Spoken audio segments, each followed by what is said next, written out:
Good morning there. Happy Friday to you. It's 9 o'clock. I'm Ryan Christopher. Hi, everybody. I'm Jocelyn Momenta in for Teresa, who has the day off. Yeah. Hope Lucky she enjoys. her, Friday off. Absolutely. Good for her. All right. Yeah. And Ryan, what you got cooking today? I'm a little tired cooking because last night he is a little tired. I was at the Connecticut Chefs Challenge in Norwalk with our buddy Chef Plum. This was an unreal event. There were over 10 chefs. They battled it out. Congrats to Adam Badini. There he is, the reigning champ from last year. But I did learn the hard way. You should not eat a full dish, because there's like 10 or 12 dishes that you have to sample. You got to pace yourself. That was not the case. The first one, I ate the whole dish.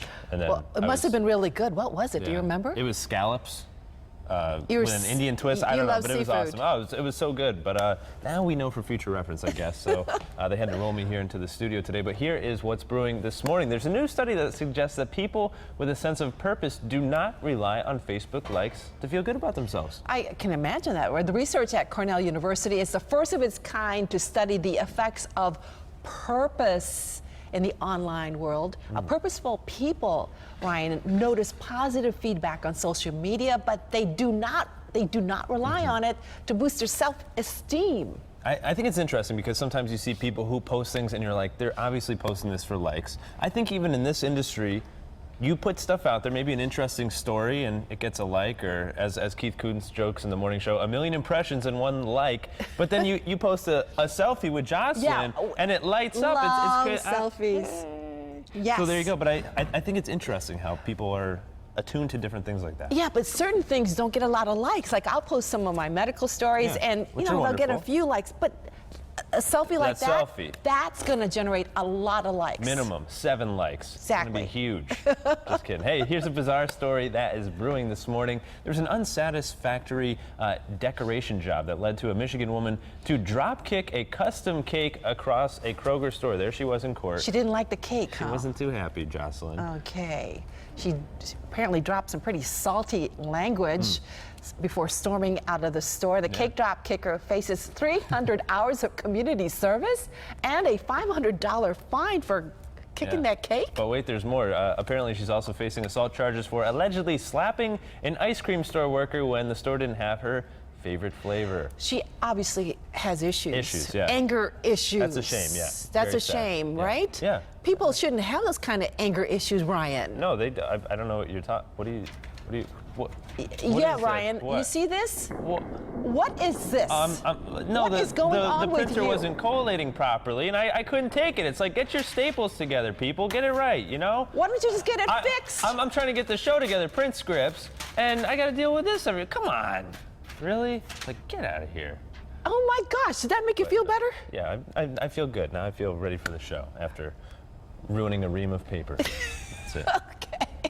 Or do you feel like you're constantly being interrupted by the men around you? What do you mean? I'm talking about women. What? Women. Oh, women. Yeah. It's not your imagination, apparently. In fact, men interrupting women is just so common that researchers have given it a name, Ryan. Man-terrupting. I will kindly interrupt you here. Researchers at the University of California, Santa Barbara, they recently recorded this survey, 31 everyday conversations between the sexes, and found that men were responsible for 47 out of 48 interruptions. I don't know if That's a lot. That's a lot. All right, but there was another one. Yeah, women were just as guilty. They interrupted women 2.9 times on average, while they interrupted men only once. Now, why is that, you think? They only interrupted men once while they felt empowered to interrupt other women. I'm going to take the high road and have no comment on this one. For once. You're not going to interrupt? No, I'm trying to be kind. I'm trying to be good. How about you and your husband? Who's okay, I got to say, he interrupts a lot. Does he? Yes, he does. And I actually call him on it. You should. Sorry, honey. Put that man in his place. You know what I'm saying? Hey, moving on, our good friend Chef Silvio Supa, he has a fall recipe that he would like to share. Of course, fall is finally here. From his cookbook, Cooking with Chef Silvio. We love Chef Silvio. Okay, the recipe is for, now I hope you help me out here. Okay. Spaghetti alla caprese. Did I say it correctly? That sounded excellent. I'm getting thumbs up from Tom Scrow. Yes. All right, we'll have the recipe on our website, ctstyle.tv. Yeah, and we also want you guys to visit his restaurant, Cafe Alegre in Madison, an excellent place there, cafealegre.com. And speaking of food, I had a tough assignment yesterday. We trekked on up to the Big E. For the first time, we went for a cruise in Connecticut, crossed state borders, and so we decided to taste some of Connecticut's best eats, but I decided to bring my buddy Dame Drops. He didn't bring me along. Well, over the weekend, yeah? Maybe we could go to Durham Fair, Big East, something. I don't know. We'll figure it out. I love food. Dame drops, YouTube food titan, and he's also the food correspondent for Rachel Ray. He joined us on the adventure. Take a look. So Dame, you ready for these Connecticut food reviews? Ryan, you know better. They're not just regular Connecticut food reviews. They have to be super official food reviews. So like, super official. What's wrong with you today, man? I'm a little hangry. Can we go eat?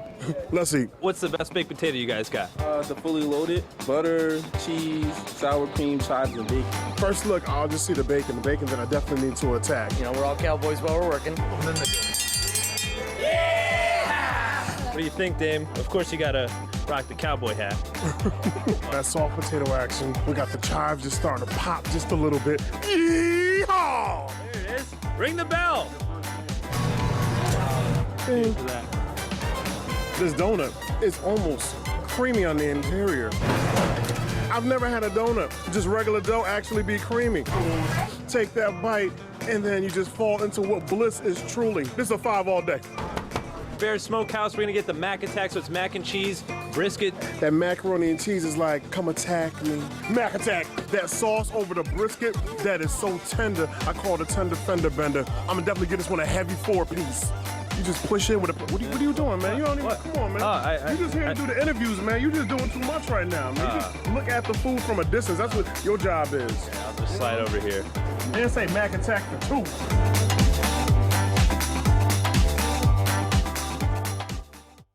All right, I would have devoured the donuts. Yeah, so good. Actually, they were from Sweet Madeline's in Glastonbury, so we want to give them a shout out. Also, Danny's Little Taste of Texas from South Windsor and Bear Smokehouse for that Mac Attack. It was off the chain. Okay, so I'm going to have to head into Sweet Madeline's, right? Yes, Okay, Glastonbury. Connecticut. That's it. Gotcha. Hey, more fun coming up today on the show. Take a peek.